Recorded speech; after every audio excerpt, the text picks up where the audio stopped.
Hello and welcome to Be Technological Educators. Today we will be going over the accessibility features for all iOS devices. Now, over the past few years, Apple has done a great job of finding ways to make sure that all of their devices, whether it be iPhone or iPad or iPod, is able to be used by anyone and everybody. As you know, you can already change the languages to a language that meets your needs. But additionally to languages, you can also change the color of your screen, the size of your screen. You can additionally ask your iOS device to read to you. Just a lot of really cool features, and that's what accessibility is. The idea that anybody, regardless of if they have a disability or the way they do not have a disability, it's the idea that making sure everybody has equal access to the same devices, same materials. The idea that no matter what, you're able to use their device in a way that benefits you and allows you to continue to go about with your daily life. To access many of these accessibility features within iOS, you need to turn them on or enable them. These directions are the same for both the iPhone, the iPad, and the iPad mini. So to turn on the settings or choose whichever features you want to enable on your device, the first thing you need to do is find your settings app within iOS. To find the settings app, what you're going to do is either slide down and type in settings, or you can just click on the application if you know where it is on your iOS device. It looks like, let me point it with my mouse, it looks like this little gear on the device. That's your settings. You're going to go ahead and click on it. And then once you're in that section, make sure you're on the General tab. So on this left side, you've got all these different options up here. So the first thing you want to do is just click General. And General is going to give you lots of different menus, things like that. And about 6 blocks down, you're going to see accessibility. Click on that. Once you're in this menu, all of these things, as you see as the device scrolls down, those are all different accessibility features that you can turn on to your device. They've got tons of different things that you can use and turn on your device. I'm only going to go over a couple. Feel free to play with them on your own. The cool thing, whenever you do click on a menu, there are little descriptions that describe what they are. I'm going to show you a couple tools, but again, there's lots of YouTube videos on how to use a lot of these other features. There's things for people, not things, there's accessibility features for people who have visual impairments, who are deaf, hearing impaired, need support with reading, you name it, they have it on here. It's just really cool what they've done with their accessibility features section of their iOS devices.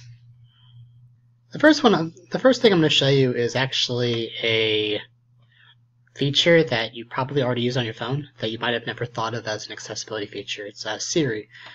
Siri, it's a speech-to-text feature that's included on all iOS devices created after 2010. For those of you curious how to use it on your device, all you're going to do is click down, follow my mouse, click down on either this menu button and just talk, or if you have your keyboard up, you can click on the microphone, and oftentimes if you are typing within a web box or something like that, you'll see that microphone pop up. So let me also show you some other, Let me show you some other cool things you can do with Siri. Menus open. Alright, so as you can see right here, I've got my iPad on my screen, and this is Microsoft Word that I've got opened up on my desktop, or not desktop, on my iPad, sorry about that. So what you can see is you've already got the keyboard screen in here. So some of the cool things you can do with it is if you hold down that microphone button, that menu button, you can enable Siri through the Siri option. But if you're inside of the application, when you have that screen up, if you click on that microphone, Hello, my name is Johnny, and I am 15 years old. Period.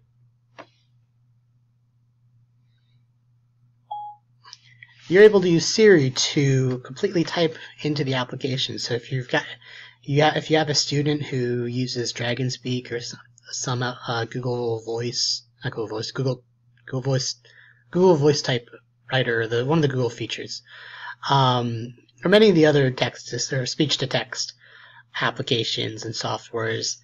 If you've already got an iOS device, you've got your own built-in speech to text, and you're able to use it from within the iOS device. One of the other cool things with it is for your students, or when you're working with the menu button, this is all things that you don't have to turn on. They're already on your device. From when many of us who had cell phones before the smartphone, we knew about T9, word prediction, things like that. So word prediction is still part of your text messaging, but one of the cool things when you've got this menu box up is for those students who need assistance with word prediction, you're able to start typing out your message on your screen. So as you can see, as I'm getting ready to type hello, down here it's already giving you options for things you can click. So if you just click hello, I'll show you that feature in a couple minutes. There's also a reader feature I'll show you soon. But you've got a word prediction right there on the screen for your students who need assistance or support with spelling or do not feel comfortable going to the dictionary, things like that. So you've already got something right there that students can access on their own. So going back to the accessibility section, remember to go to General and then click Accessibility.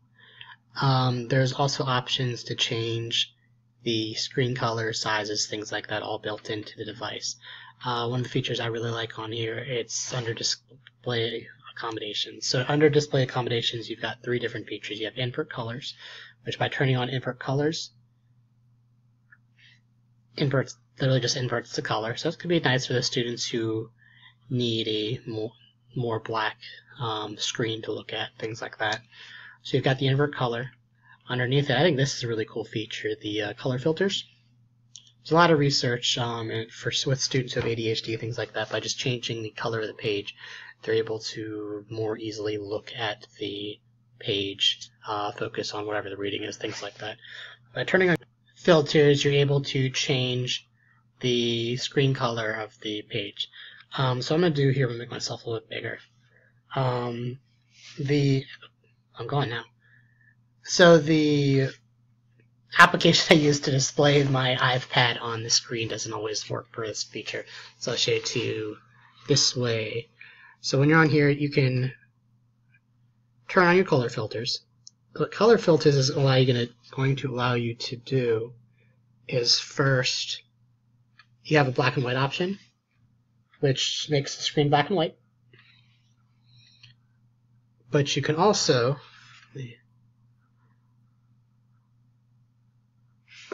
can also change like the red green, things like that. So you click the screen, notice the colors. Should change. Sorry about that, I'm having trouble. So you notice the colors change just a little bit, but you can do that for each of the different filters. Which you can also, I think this is really cool, you've got color tint. So with color tint, you have this little scroll down here where you can change the hue. Is it working up? So I'm not good at controlling the screen this way. Change the hue. You should notice the screen color change a little bit. You can also change the intensity, how dark or light is, things like that. So you're able to go through the device and you're able to change you're able to put a filter on top of the pages, which will help the students. The last cool feature they've got on here is the white reducer. And what the white reducer will do is strictly just go and make your screen lighter, darker, things like that. It makes the whites lighter, the whites darker. So does it work on here? Yes, you're not able to see on this screen, so I'll turn it around. So what you're able to do is take this little slider, make the screen lighter or darker. This can also be a great reading tool for some of your students, things like that. And one of the last tools I'm going to show you a quick overview of is under the speech section. So you can actually have the iPad or iPhone, or whatever iOS device you're using, read to you, read to your students. All you have to do is turn on Speak Selection. So when you turn on Speak Selection, you're able to then go to an article. So a few weeks back I showed you Tween Tribune. So when you open up Tween Tribune on the iPad, you're able to, my screen should shift over in a second, you're able to highlight a portion of text, and then whatever you highlight, you can tell the iPad to actually read that section to you. So this can be a great option for some of your students who have read aloud.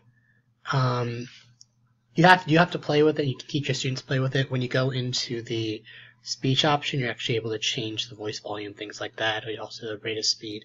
But when you click Speak, some elusive and charismatic links have been parading past Ostrich, Colorado residents and visitors this winter. The animals have... So what you're able to do is actually have the device read text to you. This can just be a really great tool for students who need reading.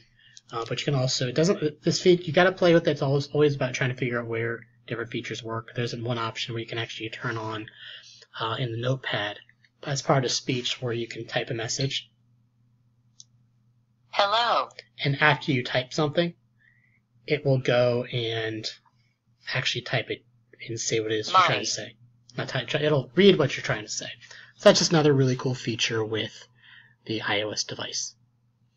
The last feature I'm going to show you is honestly one of my favorites. It's really good for those times when you've got your students, you want to keep them in an app, especially if you're trying to use a communication application, things like that, or you've got a game, or you've got the internet.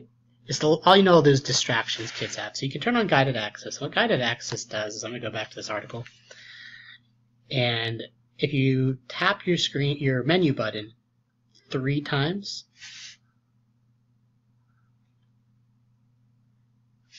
so 1, 2, 3. Oops, went the wrong. I didn't do it enough times. So 1, 2, 3. You can choose a section the students aren't able to touch.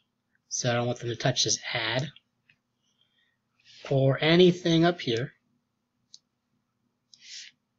or any of that stuff. And you hit start. You can set a password.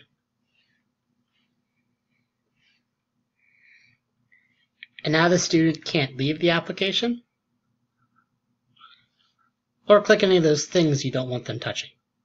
So I just think that's a really cool feature with iOS. And to turn it off, you just, same thing, click the menu 3 times, type in your password, get your password right the first time, and it'll turn itself off. Thank you for checking out Be Technological Educators' brief tutorial on the on a few of the accessibility tools within iOS. There are a lot of other cool tools. Be sure to let us know how you use your tools through iOS with your students in your classroom, and any ideas you might have for future videos or just future things on how you use iOS. If you want to follow along with the conversation or learn more, be sure to check us out at bteched.com. Join in with our conversations on our Facebook page at bteched.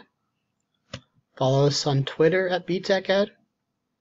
And check out and share videos from Super Tech Educator. Thank you. I hope you guys have a great week.